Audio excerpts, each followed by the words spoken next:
Welcome to recipe of the week. આજે આપણે બનાવીશું મિક્સ વેજીટેબલ કટલેસ. જો તમને મારો આ વિડીયો પસંદ પડે તો તેને લાઇક, શેર અને સબસ્ક્રાઇબ કરવાનું ના ભૂલતા. વેજીટેબલ કટલેસ બનાવવા માટેની સામગ્રી જોઈ લઈશું. મેં 4 નંગ બટાકા લીધા છે. બટાકાને મેં બાફી લીધા છે. બટાકાને મેં ડાયરેક્ટ નથી બાફ્યા, પરંતુ વરાળથી બાફ્યા છે. એટલે કે આપણે જે રીતે ઢોકળાને બાફીએ છીએ સ્ટીમ લઈને એ રીતે બાફ્યા છે. જેથી જો કુકરમાં આપણે ડાયરેક્ટ બટાકા બાફીએ તો એની અંદર પાણી ભરાઈ જાય છે, અને ડાયરેક્ટ બાફવાથી એની અંદર પાણી ભરાઈ જાય તો આપણો જે કટલેસનો આપણે માવો બનાવીએ એ ઢીલો થઈ જાય છે. જેથી મેં એને આ રીતે વરાળથી બાફ્યા છે, અને મેં એને 1 કલાક પહેલાં બાફી લીધા હતા, જેથી એની અંદરનું જે વધારાનું મોઇશ્ચર હોય એ ઉડી જાય. અને વેજીટેબલ્સમાં મેં 2 નંગ મીડિયમ ગાજર લીધા છે અને 1 નંગ નાનું બીટ લીધું છે. ગાજર અને બીટને મેં એકદમ બારીક કાપી લીધા છે, અને 100 ગ્રામ વટાણા લીધા છે. આ બધાને પણ મેં એ રીતે જ એક વાડકામાં મૂકી અને વરાળથી જ બાફી લીધા છે, અને પછી એને નિતારી દીધા છે. તે એમાંથી જે એનું પાણી છૂટ્યું હોય એ બધું નીકળી જાય. 3 ટેબલ સ્પૂન કોથમીર લીધી છે. 2 ટેબલ સ્પૂન આદુ અને મરચાંની પેસ્ટ છે. એમાં મેં 5 થી 6 નંગ મીડિયમ મરચાં લીધા છે, અને 1 ઇંચ આદુનો ટુકડો લીધો છે, જેને મેં ક્રશ કરી લીધું છે. 1 ટેબલ સ્પૂન તલ, 1 ટીસ્પૂન ગરમ મસાલો, સ્વાદ પ્રમાણે મીઠું, 1 ટેબલ સ્પૂન ખાંડ અને 1 ટેબલ સ્પૂન જેટલો લીંબુનો રસ. મેં 4 થી 5 નંગ બ્રેડ લીધી છે મીડિયમ સાઇઝની, અને બ્રેડનો ભૂકો કરી લીધો છે. 2 ટેબલ સ્પૂન કોર્નફ્લોર લીધો છે, અને તળવા માટે આપણે કટલેસ તળવા માટે તેલ લઈશું. બ્રેડનો ભૂકો અને કોર્નફ્લોર નાખવાથી એ બ્રેડનું પડ એકદમ ક્રિસ્પી બને છે. જો તમારે ફ્રેશ બ્રેડનો ભૂકો ના લેવો હોય તો તમે ટોસ્ટનો ભૂકો પણ લઈ શકો છો. ટોસ્ટને ક્રશ કરી અને એનો ભૂકો પણ તમે લઈ શકો છો. કટલેસ માટે મસાલો બનાવી દઈશું. હવે આપણે કટલેસનો મસાલો બનાવી દઈશું. આપણે જે બટાકા બાફ્યા હતા એને આ રીતે હાથથી જ મસળી દઈશું. તમારે એને છીણીથી છીણવા હોય તો પણ તમે એને છીણી શકો છો. આ રીતે આપણે એને બધા જ બટાકાને હાથથી એકદમ સરસ મસળી દઈશું. મેં બટાકાને એકદમ સરસ રીતે મસળી દીધા છે, એકદમ મેશ થઈ ગયા છે. હવે આપણે એમાં બીજા વેજીટેબલ્સ નાખી દઈશું. ગાજર, વટાણા તથા બીટને નાખી દઈશું.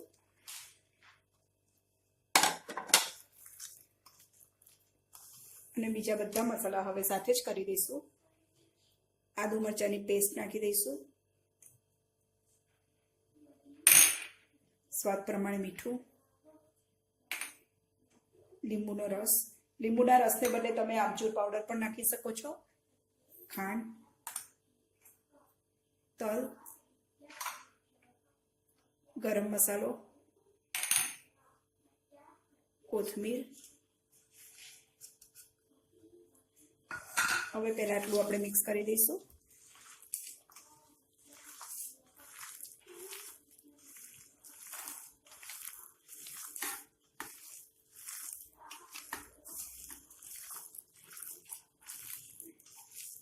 નાના બાળકો વેજીટેબલ બીટ અને ગાજર જો ખાતા ના હોય તો આ રીતે ખવડાવવાથી શિયાળામાં એમને આપણે ગાજર અને બીટ પણ ખવડાવી શકીએ છીએ આ રીતે.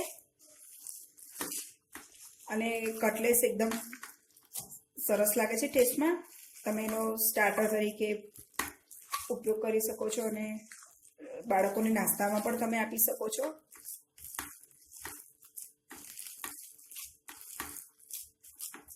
હવે આપણે એમાં બ્રેડનો ભૂકો નાખી દઈશું.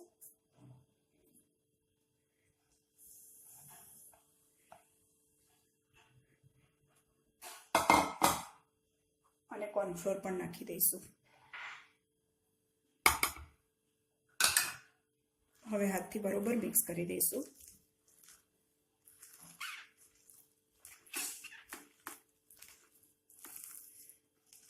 બ્રેડનો ભૂકો અને કોર્નફ્લોર નાખવાથી એનું ટેક્સચર એકદમ સરસ આવશે, અને બ્રેડ નાખવાથી જે વધારાનું મોઇશ્ચર હશે એ બધું શોષાઈ જશે અને બ્રેડ આપણે જ્યારે કટલેસ તળીશું ત્યારે એમાં તેલ નહીં ભરાય અને પડ એકદમ ક્રિસ્પી બનશે.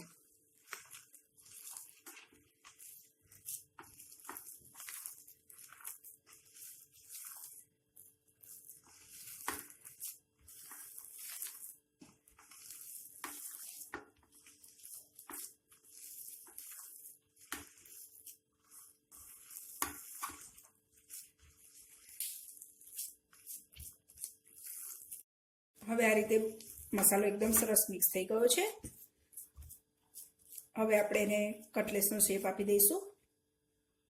હવે આપણે કટલેસનો મસાલો એકદમ સરસ તૈયાર થઈ ગયો છે અને એકદમ જોઈ શકો છો તમે એકદમ સરસ કઠણ થઈ ગયો છે.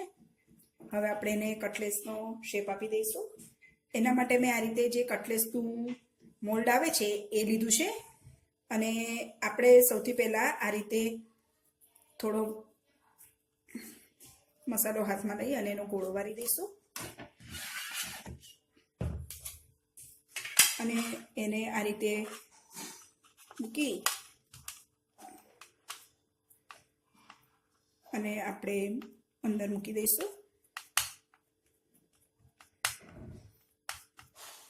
તમારે એને જો કોર્નફ્લોરમાં રગદોળવી હોય તો રગદોળીને પણ તળી શકાય છે. આ રીતે સરસ કટલેસનો શેપ આ રીતે આપણે એને અનમોલ્ડ કરી દઈશું. આ રીતે આપણે બીજી કટલેસ પણ બનાવી દઈશું.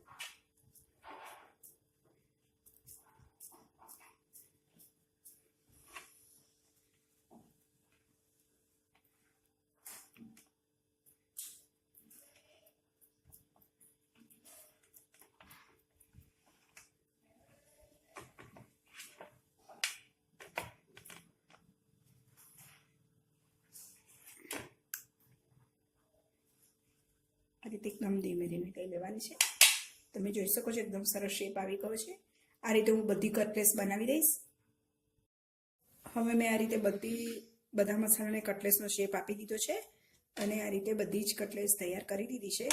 હવે આપણે એને તળી દઈશું. મેં તળવા માટે તેલ ગરમ કરવા મૂકી દીધું છે. હવે તેલ ગરમ કરવા મૂકી દીધું છે અને તેલ ગરમ થઈ ગયું છે.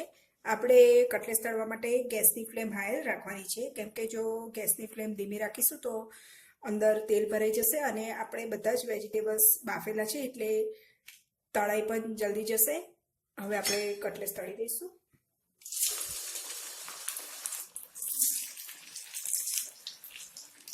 આપણે એને એકદમ ગોલ્ડન કલરની તળવાની છે. જો તમારે મસાલો છૂટો પડી જાય તો તમારે એમાં બીજો બ્રેડ ક્રમ્સ અથવા તો ટોસ્ટનો ભૂકો અથવા તો કોર્નફ્લોર એડ કરી દેવાનો.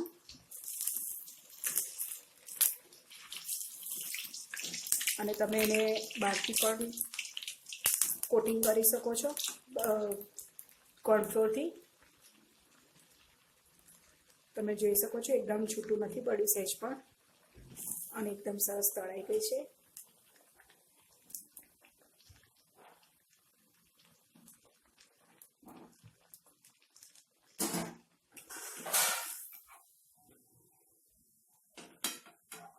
તમે જોઈ શકો છો આ રીતે આપણે બ્રાઉન કલરની તળી લેવાની છે. આ રીતે બીજી કટલેસ પણ તળી દઈશું.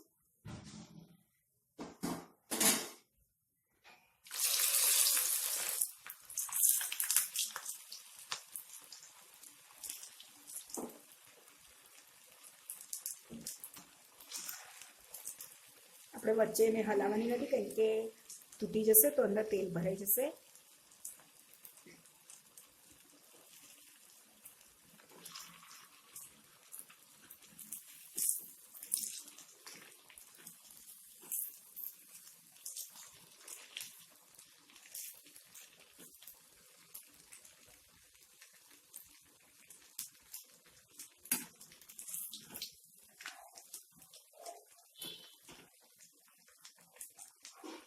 તળાઈ ગઈ છે, કાઢી લઈશું.